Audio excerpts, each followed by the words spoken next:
ఏమండి పాస్టర్ గారు మీరు ఇద్దరు ఉన్నారు, ఇక్కడ ఇద్దరు పాస్టర్స్ ఉన్నారు, మీరు అసలు బైబిల్ ఏం బోధిస్తుంది? బైబిల్ సత్యం బోధిస్తదండి. మీరు సత్యాన్ని బోధిస్తున్నారు, సత్యాన్ని బోధిస్తున్నప్పుడు ఇతర హిందూ గ్రంథాల గురించి, రామాయణం గురించి, వాళ్ళ గురించి మీకెందుకండి? కదండి, ఎందుకు బోధిస్తున్నారు? కదండి బైబిల్ గురించి వీళ్ళకి ఎందుకండి? బైబిల్ మొదట ఎవరు మాట్లాడారు? మీరు తీయమనండి. ఎవరు మాట్లాడారు? యూట్యూబ్ ఛానల్ ఉండండి. ఫస్ట్ ఎవరన్నారు?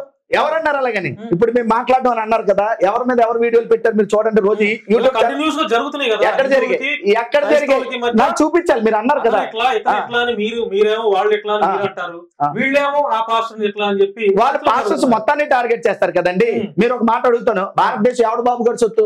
ఎవరు బాబు సొత్తు? ఏం చెప్తారో తెలుసా?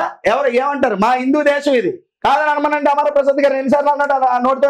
హిందూ అని ఎక్కడ రాస్తుంది? చెప్పండి. మా దేశం పోలీసులు ఇన్వెస్టిగేషన్ తప్పు పట్టిస్తున్నారు పాస్టర్లు అంటారు. వీళ్ళు పక్కాగా రాజ్యాంగాన్ని, చట్టాన్ని తప్పు పట్టిస్తా ఉంటారు. చట్టంలో లేని మాట్లాడతారు. కాదండి, చట్టం అందరినీ సమానం అందా? వ్యతిరేకించిందా? మీరు ఒక మాట అడుగుతాను, సూటిగా చెప్పండి. ఇప్పుడు మీ స్టూడియోలో ఎవరు ఏ మతాన్నైనా ప్రకటించుకునే హక్కు ఈ భారతదేశంలో ఉన్న పౌరుడికి ఉందా లేదా? మరి వీళ్ళు ఎవరండి అడగడానికి? ప్రైవేట్ పోలీసింగ్ చేస్తారు, మీకు ఆవిడ పర్మిషన్ ఉందా అని అడుగుతారు. వీళ్ళు ఎవరు ఇచ్చాడు హక్కు? వీళ్ళు ఎవరు అడగడానికి? ప్రవీణ్ పగడాల గురించి ఇంకొక మాట చెప్తాను. ఆయన గురించి ఎక్కడికి వెళ్ళాడు, ఏం చేశారని డౌట్ అంటారు. ఆయన మీటింగ్ కి వెళ్తున్నాడు, కావాలంటే రమ్మనంటే ఆయన మీటింగ్స్ వాల్ పోస్టులు కూడా వాల్ పోస్టులు ఉన్నాయి కదా, వాల్ పోస్టులు మీటింగ్ పెట్టిన గురించి చూపిస్తాం. మీటింగ్ షెడ్యూల్ ఉంటున్నప్పుడు లేదని ఆయన మాట్లాడారు. ఎంతవరకు సమంజసం చెప్పండి? ఏమైనా పూర్తి ఒకవేళ వివరణ ఉంటే పాస్టర్లు అలాగన్నారు, మీ వాళ్ళే చంపేశారండి, ఇది ఏమైనా ఉందా? ఒక ఆడియో కాల్ బయట పెట్టమనండి, ఒక వీడియో కాల్ చూపించమనండి, లేదంటే వీడియోస్ ఏమైనా ఉంటే చెప్పమనండి, ఆధారాలు పెట్టమనండి. నాది ఒక ప్రశ్న అన్న, అంటే నేను మిమ్మల్ని చాలా ప్రశ్నలు అడుగుదాం అనుకున్నాను. నేను ఇక్కడ ఎవరికి ఒత్తాసు పలకాలన్నంత ఇదైతే నాకు లేదు. నేను నా జర్నలిజం దాని మీద ఇరు వర్గాల్ని అడగాల్సిన ప్రశ్నలు నేను అడుగుతున్నాను. ఆ కోవలను మిమ్మల్ని కూడా అడుగుతున్నాను. ప్రశ్నించే ప్రతి ఒక్కరిని హిందూ సమాజం చంపేస్తుందన్నా? మీరు పెట్టిన పోస్ట్ లోనే అరే పిచ్చుకోక అజయ్గా నీకు త్వరలోనే కత్తి మహేష్ ప్రవీణ్ పగడాలకు పట్టిన వస్తుందిరా, ఏంటన్నా ఇది? కత్తి మహేష్ చంపింది ఎవరు? అతను యాక్సిడెంట్ లో చంపారా? హిందువులు చంపారా? ఏమో అది కూడా అట్లాగే చేశారేమో, అది కూడా అట్లాగే చంపారేమో. నువ్వే ఇప్పుడే అన్నావు. కత్తి మహేష్ యాక్సిడెంట్ లో ఇప్పుడు మీరు పెట్టింది ఏంటి? కత్తి మహేష్ ప్రవీణ్ పగడాలకు పట్టిన గతి బాను.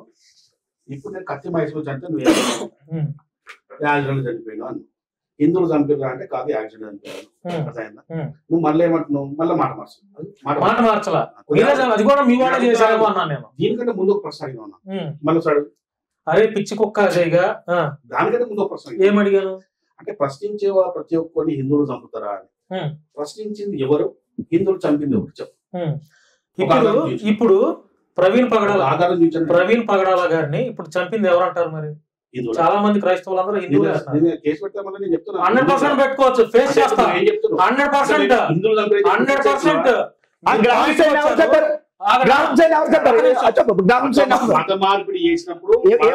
ఎవరు చెప్పారు? హిందువులు కాదా? గ్రామస్థాయిని ఎవరు చెప్పారు? అన్నా ఒక్క నిమిషం నన్ను మాట్లాడు. ఏమన్నా ప్రవీణ్ చంపింది హిందువులే అని చెప్పేసి డిక్లేర్ చేస్తున్నావా? డిక్లేర్ చేస్తున్నాను 100%. లీగల్ చూసుకోండి. మరి మీరు ఆయన ప్రవీణ్ పగడాల పాస్టర్ గారు తప్ప తాగడారని మీరు ఎట్లా డిక్లేర్ చేశారు? మీకేం రైట్ ఉందని హత్య చేశారు?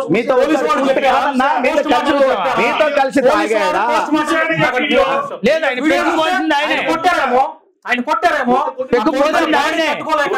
తట్టుకోలేక పరవ మీరుతున్నాడేమో. మీరు ఎలా డిక్లేర్ చేస్తారు?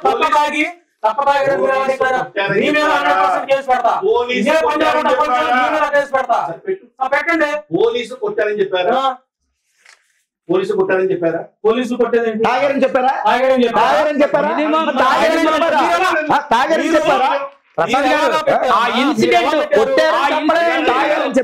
హిందువులు చంపినని చెప్పి మీరు తీరి చెప్పినప్పుడు పోస్ట్ మార్టం రిపోర్ట్ ఖచ్చితంగా ఏమని వస్తుందంటే డాష్ డాష్ తాగి బండి కంట్రోల్ కాకపోవడంతో వచ్చాడని వస్తుంది. మరి మీరు ఎలా డిక్లేర్ చేశారు? చెప్పినా కదా ఇంతకుముందు నాకు వచ్చాడు కదా, మీరే తాగించి మీరే చంపించారా? పెట్టు మరి మీరే తాగించారా? మమ్మల్ని అంటున్నారని ఈయన అంటున్నాడు, కేసు పెట్టని ఈయన అంటున్నాడు, మమ్మల్ని అన్నారని బాధేసింది అంటున్నాడు, కేసు పెట్టమంటున్నాడు. రెండు మాటలు ఎలా మాట్లాడుతున్నారు? నెక్స్ట్ ఎవరు చంపాలో కూడా టార్గెట్ మీరు ఆల్రెడీ ఫిక్స్ చేశారు. అజయ్ పాస్టర్ ఉన్నారు కదా, ఎందుకన్నా అజయ్ పాస్టర్ ని? నెక్స్ట్ మీకు భాను గారు మీకు ఇంకొక విషయం చెప్పాలి. నాకు వైజాగ్ లో ఫోన్ కాల్ వచ్చింది, థ్రెటనింగ్ కాల్ ఏంటో తెలుసండి, అలీ జాన్సన్ ని చంపేస్తాం, నీకు కాల్ కావాలి నేను ఇస్తాను రికార్డ్. ఫస్ట్ ఇది drink and drive Ajay pastor first మీరు మన కత్తి మహేష్. ఇప్పుడు కత్తి మహేష్ ఒక సంఘటన జరిగింది. కత్తి మహేష్ ఎవరు చనిపోయిండు? హిందువులు చంపారు. ప్రవీణ్ పగడాలని ఎవరు చంపారు? హిందువులు చంపారు. మరి ప్రశ్నించే వాళ్ళని చంపుతారు, హిందువులు చంపుతారు అని చెప్పి నువ్వు డిక్లేర్ చేస్తావు, తప్పు కదా. సో నీకేదైనా అనుమానం ఉంటే ప్రశ్నించు, లేదా కేసులు ఫైల్ చేయి, కానీ ఫలానా వ్యక్తులే చేశారు అని చెప్పడం తప్పు. Number 1 point. ఇప్పుడు నేను ఒక 5 పాయింట్ మాట్లాడుతున్నాను, ఎందుకంటే మనం డిస్కస్ చేశారు కాబట్టి. ఇన్ని కోట్ల మంది ప్రజల్లో ఫలానా వ్యక్తులు మీ మీద ఎందుకు అనుమానం? ఫలానా వ్యక్తి చేశారన్న తప్పు అన్నప్పుడు ఆయన తాగి చచ్చిపోయాడు తప్పు కదా, తాగి చచ్చిపోయాడు తప్పు కదా, ఫలానా వ్యక్తి చేశాడన్న తప్పు. కత్తి మహేష్ అనే అతను ఎలా ప్రశ్నించాడో ఈ సమాజంలో అందరికి తెలుసు. దానికి కూడా ఎలా సమాధానం చెప్పినా ఓకే. ప్రవీణ్ పగడాల గారు కూడా ఆయన స్థాయిలో ఎలా డిబేట్ చేశారో మనువాదం మీద, రామవాదం మీద చూశారు, ఆయన కూడా అయిపోయాడు. ఇప్పుడు ఉన్న వాళ్ళలో నా ప్రశ్న కంప్లీట్ ఉన్న వాళ్ళలో అజయ్ పాస్టర్ కూడా టార్గెట్ పెట్టారు. దానికి సమాధానం చెప్పినా అబ్బా, కత్తి మహేష్ తోటి డిబేట్ చేశాము, అందులో నేనే చేశా. టీవీ5 లో విజయవాడలో టీవీ5 లో నేనే చేశాను పెట్టాను. అర్థమైందా? లైవ్ లో ఇద్దరు పక్క పక్క వచ్చి డిబేట్ చేశాము. అలాగే ప్రవీణ్ తోని కూడా ఆల్రెడీ మా హిందూ సమాజంలో ఉన్న కరుణాకరు, భాస్కర్ రాజు గారు, ఆల్రెడీ కొంతమంది బ్రాహ్మణులు కూడా వాళ్ళు చెప్పిన దాన్ని తప్పు నిరూపించి డిబేట్ చేసే రక్షణ ఛానల్లో ఆల్రెడీ చేశాం. తప్పు అని నిరూపించలేదు, తప్పు ఇది నిరూపించలేదు, అది నిరూపించడం ఎక్కడ నిరూపించారు? ఆధారమే లేదు. ఎంత మంచి రాసుకున్నా నువ్వు రాసుకోవాలి రాదు. ఓకే ఓకే, ఆయనతో డిబేట్ చేస్తారు, అది అయిపోయింది. ఇప్పుడు కూడా అంటే ఏ విధంగా అయితే మా దేవుళ్ళను ప్రశ్నిస్తుందో కర్మ సిద్ధాంతాన్ని నమ్ముతాం మేము. మా కర్మ సిద్ధాంతం మేము ఏ రోజు కూడా ఎవరి మీద దాడులు చేయము, ఎవరిని మద్దతు చేసి అలాంటి కల్చర్ అనేది మా దగ్గర లేదు, మా హిందూ సమాజంలో ఎప్పటికీ లేదు. కర్మ సిద్ధాంతం ప్రకారం ఎవడైతే కర్మ ఏ తప్పులు చేస్తాడో వాడికి కర్మ సిద్ధాంతం ప్రకారం ఆ విధంగా చావు వస్తుంది. అందులో నెక్స్ట్ కర్మ సిద్ధాంతం ప్రకారం అదే కూడా రావచ్చు అన్న ఉద్దేశంతో పెట్టిన పోస్టర్ అయిపోయింది. అది ఇప్పుడు నేను ఒక 5 పాయింట్లు అన్నీ ఉండే డౌట్స్ ఇప్పుడు 5 పాయింట్లు వచ్చింది మాట్లాడతా, నన్ను మధ్య డిస్టర్బ్ చేయకండి, నాకు ట్రాక్ ఉంటుంది. ప్రవీణ్ పగడాల గురించి హమారా ప్రసాద్ ఏం తెలుసు, ఆయన అనాథాలను కొంతమంది పోషిస్తున్నాడు, వేషలను కూడా మార్చి అమెరికా తీసుకుపోతుండు అని అన్న ఒక మాట అన్నాడు. అవసరమైతే రిపీట్ చేసి మళ్ళీ ఒకసారి వినండి. అమెరికా తీసుకుపోతున్నాడని అనలేదు, వాళ్ళకి సహాయం చేయడం అమెరికా వెళ్ళవలసిన అవసరం వెళ్తాడని చెప్పాను. వినండి వినండి, నో ప్రాబ్లం, మళ్ళీ రిపీట్ చేసుకోవచ్చు. చెప్తున్నాను నేను, ఇక్కడ వేషము మార్చి అమెరికా తీసుకుపోవడం, అమెరికా తీసుకెళ్తామని చెప్పలేదండి మీరు, దాన్ని ఆ మాట వెళ్ళేసారు. వాళ్ళు అలాంటి వాళ్ళు మార్చడానికి చేసుకోమనండి, పెట్టండి. ఒక మాట చెప్తున్నా. సరే ఇప్పుడు ఏమంటున్నా అంటే, సరే వాళ్ళని తీసుకుపోలేదు ఆయన పోతున్నాడు అంటున్నావా, సరే ఇక్కడ పోతాం. సరే ఈయన మార్చిన తర్వాత అమెరికా ఎందుకు పోతున్నాడు? ఫండ్ కోసం పోతున్నాడా?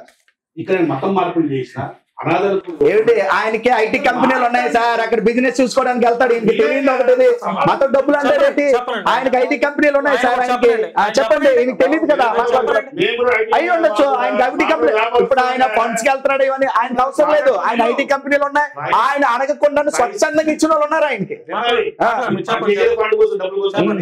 మేమేమో డబ్బులు అనేది వ్యాపారం సంపాదిస్తాం. వీళ్ళు అసలు డబ్బులు ఏదైనా ఫోన్ పే గూగుల్ పే పెట్టుకోరండి, ఎవరైనా Google Pay PhonePe PhonePe పెట్టుకోకుండానే బతికేస్తారు. చెప్పండి చెప్పండి చెప్పండి. పళ్ళు వేరు అడుకుంటా వేరు. అంతే కదా, చెప్పండి. మరి దాన్ని ఆయన ఒక మాట్లాడండి. అప్పుడు ఆ మాట తప్పది. ఇద్దరు అనుకోకుండా అనేదే కదా. ఇంకా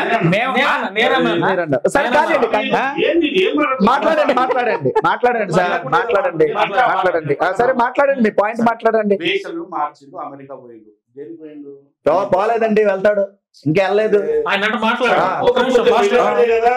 చనిపోకపోతే వెళ్ళేవాడే కదా. దేనికి పోతున్నాడు? ఫండింగ్ కోసం పోతున్నాడా? అంటే ఇక్కడ మత మార్పులు చేసి ఇలాంటి కొన్ని కార్యక్రమాలు చేస్తూ విదేశాల నుంచి ఫండ్ తెచ్చుకుంటున్నారు అనేది క్రైస్తవ సమాజం తెచ్చుకుంటారు అనేది ప్రపంచం మొత్తం తెలిసిన విషయం. మీరేం చేస్తున్నారు? కాదండి, వ్యభిచారులు ఎప్పుడైనా బాగు చేశారా? వ్యభిచారులు ఎప్పుడైనా బాగు చేశారా? ఆర్ఫన్స్ ఎప్పుడైనా వీళ్ళు 10 మందికి తిండి పెట్టారా? వాళ్ళ తీసుకున్నారా? ఏది చేత కాదు, మళ్ళీ మాట్లాడుతూ మత మార్పులు అంటారు. 10 మందికి ఎప్పుడైనా, నేను మళ్ళీ అడుగుతున్నాను, ట్రాక్ కాదండి, 10 మందికి ఎప్పుడైనా తిండి పెట్టారు వీళ్ళు? ఒక వేసిని మార్చారా? ఏమనంటే అంత మార్చి అంత బాగు చేసుకుంటే మన మత మార్పుని నీళ్ళెవరండి అనడానికి? భారతదేశంలో మతం మారే హక్కు ప్రతి ఒక్కటి కొంది. వీళ్ళెవరు చెప్పడానికి? వీళ్ళెవరు చెప్పడానికి? రాజ్యాంగం చెప్పిందా? రాజ్యాంగం చెప్పిందా? వీళ్ళెవరు? మరి రాజ్యాంగం అసలు అలా చెప్పాలంటే అమర ప్రసాద్ గారి భారతదేశం బతకడం బరువు కాదు అలా అనుకుంటే. రాజ్యాంగాన్ని వ్యతిరేకించిన సందర్భాలు కొన్ని ఉన్నాయి లేదా? ఉన్నాయి, మీరు చెప్పండి. వ్యతిరేకించి ఆ ప్రశ్నకు నేను చెప్తా, దానికి సమాధానం చెప్తా. నేను కూర్చున్నదే సమాధానం చెప్పడానికి. నెక్స్ట్ ఏమనంటే ఫస్ట్ స్టార్ట్ ఎవరు చేశారు అనేది ఒకటి వచ్చింది. మీరు ఎందుకు అని మీరు ఒక మంచి ప్రశ్న చేశారు. వాళ్ళు ఏమన్నారంటే వీళ్ళే ఫస్ట్ చేశారు. అసలు నేను ఫస్ట్ మీకు స్టార్ట్ చేస్తాను. కర్ణాటక కావచ్చు, లలిత్ కావచ్చు, లేదు కావచ్చు, లేకుంటే మేము ఇప్పుడు ఉన్న వ్యవస్థలో ఇప్పుడు పనిచేస్తున్నాం వాళ్ళందరం కూడా మా పాస్ట్ ఎక్స్పీరియన్స్ ఎంత ఉంది ఇందులో? గత 10 సంవత్సరాలు ఉంటుంది, 10 లేదా 12 సంవత్సరాలు ఉంటుంది. 10 to 12 years నుంచి ఈ వ్యవస్థ నడుస్తుంది. మేమంతా ఇన్వాల్వ్ ఉన్నాం. అంతకుముందు మేము లేము కదా. ఏమంటారు అంటే మేము బైబిల్ గురించి మాట్లాడినాం కాబట్టి వీళ్ళు మాట్లాడుతున్నాం కదా. మరి అంతకు ముందే రాసిన పుస్తకాలను తీసుకొచ్చి ముందర పెడతా, దాంట్లో ఏం చేస్తారు చెప్పండి? అంబేద్కర్ గారు రాశారు. ఎవరు ఓపెనింగ్ చెప్తాం? అంబేద్కర్ గారు రాశారు. వీళ్ళు మాట్లాడగలరా? ఎవరు హక్కు ఉన్నప్పుడు తప్పని నిరూపించాలి. సాహిత్య ప్రకారం పోరాటం చేయాలి. మాట్లాడితే మా దేవి దేవతలు అంటున్నారు, మమ్మల్ని అంటున్నారు. ఏమండి, ఒక మాట చెప్తాను, యేసుక్రీస్తు నమ్మలేనోడు ఉన్నాడు, నమ్మినోడు ఉన్నాడు. యేసుప్రభుని అనలేదా? పుస్తకాలు రాయలేదా? దాన్ని సాహిత్య పరంగా ఎదుర్కోవడం మానేసి మా మతాన్ని అనేస్తున్నారు, మా మతాన్ని అనేస్తున్నారు అంటే ఇంకేం తెలియదనే కదా, ఇంకేం రాదనే. పాయింట్ ఏంటంటే సాహిత్యం ఎవరికి తెలుసు, ఎవరికి తెలియదు. ఈ తుత్తుడుతనం ఇవన్నీ పాపం చూస్తూనే ఉన్నా. నేను చెప్పేది ఒకటి, అర్థం చేసుకునేది ఒకటి ఉన్నది. ఆ విషయాలు కూడా అర్థమవుతుంది. బాగా ఇంకోటి చెప్తుంది ఏంటంటే ఎవరు ఫస్ట్ స్టార్ట్ చేశారు అంటే ఇప్పుడున్న ఈ స్టేజ్ లో ఇప్పుడు వీళ్ళు కనబడుతున్నారు క్రిస్టియన్ మతం నుంచి, హిందూ మతం నుంచి మేము కనబడుతున్నాం కాబట్టి వీళ్ళు నువ్వు అడిగిన ఒక ప్రశ్నకు వీళ్ళేమన్నా మేమే స్టార్ట్ చేస్తామని చెప్పారు కాబట్టి మేము ఇంకా ఈ వ్యవస్థలో మేము రాకముందు నుంచే సాహిత్యాలు రాసిన పుస్తకాలు ఉన్నాయి, వక్రీకరించిన వీడియోలు ఉన్నాయి, అవన్నీ కూడా ఉన్నాయి. నీకు చూపిస్తే అప్పుడు మీరు ఏం చేస్తారని అడిగినా. వక్రీకరిస్తే సరి చేయాలండి, చూపించడం వక్రీకరిస్తే సరి చేయాలా, తప్ప నిరూపించాలా? మీకు అర్థమైందా? మాకంటే ముందు నుంచే మీకు ఇలాంటి అంటే బైబిల్ ఏం లేదల్లా. ఆ నల్లక పుస్తకాలు ఏముండదు చెప్పు పాపం. నేను ఎన్ని పుస్తకాలు చెప్పు కరెక్ట్ కదా. ఇప్పుడు అన్నాడు కాబట్టి ఆయన ఎన్ని పుస్తకాలు చెప్పానండి, ఆయన సాహిత్యాలకు తెలిస్తే చెప్పానండి. ఎన్ని గ్రంథాలు చెప్పండి, నేను అడుగుతున్నాను అమర్ ప్రసాద్ గారిని. హిందూ అని చెప్పుకున్నాడు కదా, దగ్గర చెప్పానండి ఎన్ని గ్రంథాలు, ఎన్ని గ్రంథాలు. నల్లట్ట పుస్తకం అంటున్నాడు కదా, ఎన్ని గ్రంథాలని చెప్పాను. గురించి మాట్లాడితే నల్లట్ట పుస్తకం అంటున్నాడు. మరి ఇది టాపిక్ డైవర్ట్ చేయడం కాదా? మీరు ఎక్కడ మాట్లాడాలి? మనం ఎట్లా పెట్టుకుందాం బైబిల్. నేను అంటాను బైబిల్ నీ పుస్తకాలు సనాతన గ్రంథాలు బైబిల్ పెట్టుకుందాం, డిబేట్ రమ్మనండి, చర్చికి రమ్మనండి, మీరు రెడీ. భానుగారు ఇందాక ఒక మాట అన్నారు ఆయన, హిందువులు ఎవరి మీద దాడి చేయరు, హిందువులు ఎవరి మీద దాడి చేయలేదు, హిందువులు ఎవరి మీద దాడి చేయలేదు అన్నారు. గ్రామ స్థాయిలో సువార్థికులు కొట్టింది ఎవడో, గ్రామ స్థాయిలో మందిరాల మీద దాడి చేసింది ఎవడో, గ్రామ స్థాయిలో మందిరాల మీద రాళ్లేసి కొట్టింది, ఈత మట్టలతో అలాగే కొబ్బరి మట్టలతో కొట్టి దాడి చేసి డ్రమ్ములు పగలగొట్టి పాస్టర్లను తరిమి కొట్టింది ఎవడో. వడ్లతో పాస్టర్లు నరికింది ఎవరు? గ్రహం స్టేట్ పెట్టేసింది ఎవరు? ఈ రోజు ప్రవీణ్ పగడాల గారిని చంపింది ఎవరో ఆలోచించమనండి ఆయన్ని. లేదు లేదని అంటున్నాడు కదా పాస్టర్ల మీద. ఒకసారి ఈయనకి ఇండియన్ స్టాటిస్టిక్స్ లో క్రైస్తవుల మీద జరుగుతున్న కమ్యూనల్ వైలెన్స్ ఏవైతే ఉన్నాయో ఒకసారి తీమనండి. మీరిద్దరు కూడా ఒక 2 నిమిషాలు అలా ఉంటే